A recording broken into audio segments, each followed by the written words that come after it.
लैंगिक अत्याचार करून खून केल्याप्रकरणी सांगली जिल्हा सत्र न्यायालयाकडून एका नराधमाला फाशीची शिक्षा ठोठावण्यात आली आहे. जत तालुक्यातल्या करजगी येथे एका 4 वर्षीय मुलीवर लैंगिक अत्याचार करून निर्घृण खून केल्याचा प्रकार घडला होता. या प्रकरणी आरोपी पांडुरंग कळळी यास मरेपर्यंत फाशीची शिक्षा सुनावण्यात आली आहे.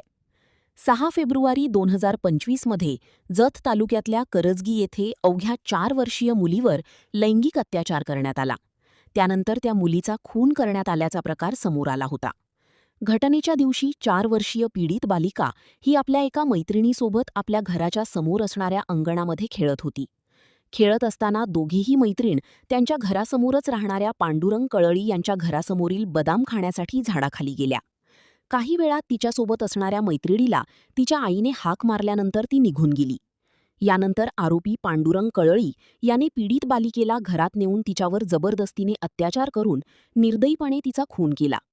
त्यानंतर मृतदेहाची विल्हेवाट लावण्यासाठी त्यांनी मृतदेह एका पोत्यात भरला आणि ते पोतं नेऊन एका पत्र्याच्या शेडमधील असणाऱ्या पत्र्याच्या पेटीत लपवून ठेवला होता.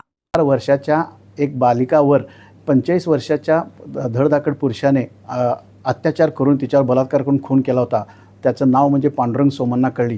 त्याच्या विरुद्ध पोलिसांनी तपास करून 18/2/2025 रोजी 13 दिवसात दोषारोपपत्र दाखल केलं होतं आणि त्याचा निकाल आज रोजी झाला.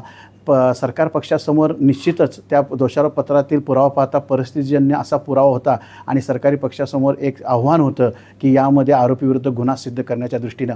त्या दृष्टीनं 15 साक्षीदार या कामी तपासले. त्यामधील एक साक्षीदार म्हणजे तिच्या मैताची चुलत बहीण, त्याचप्रमाणे एक तेथील असलेला स्वतंत्र साक्षीदार जो शेतामध्ये ट्रॅक्टरने शेत नांगरत होता. त्यांनी या आरोपी आणि ही मयत यांना शेवटचं पाहिलं होतं आणि अवघ्या 2 तासात तिचा घृणास्पद खून झाल्याचा उघडकीस आला प्रकार. आणि त्या आरोपीच्याच घरामध्ये त्या आरोपीनं तिच्यावर खून करून तिला टिन बॉक्समध्ये म्हणजे जे ट्रंक असते त्या ट्रंकमध्ये कोंबून ठेवलं होतं आणि हा प्रकार उघडकीस आल्यानंतर समाजामध्ये खूपच वाईट असा हा प्रकार असल्याकारणानं हळहळ व्यक्त होत होती. त्याचा आज निकाल लागला आणि त्या आरोपीविरुद्ध जो पुरावा आला, सरकार पक्षाने त्यासाठी जे कष्ट घेतले, ज्या साक्षीदारांच्याकडून जी परिस्थिती आणली, त्या परिस्थितीला ग्राह्य धरून ही रेअरेस्ट रेअर केस आहे. समाजाला काळीमा फासणारी आहे. समाजामध्ये एक विचित्र असा संदेश देणारी घटना होती आणि त्याला एकमेव शिक्षा होती ती म्हणजे फाशी. आणि ती समाजाची जी मागणी होती फाशी व्हावी, ती माननीय पोक्सोचे जे न्यायाधीश आहेत श्रीमती मोहंती मॅडम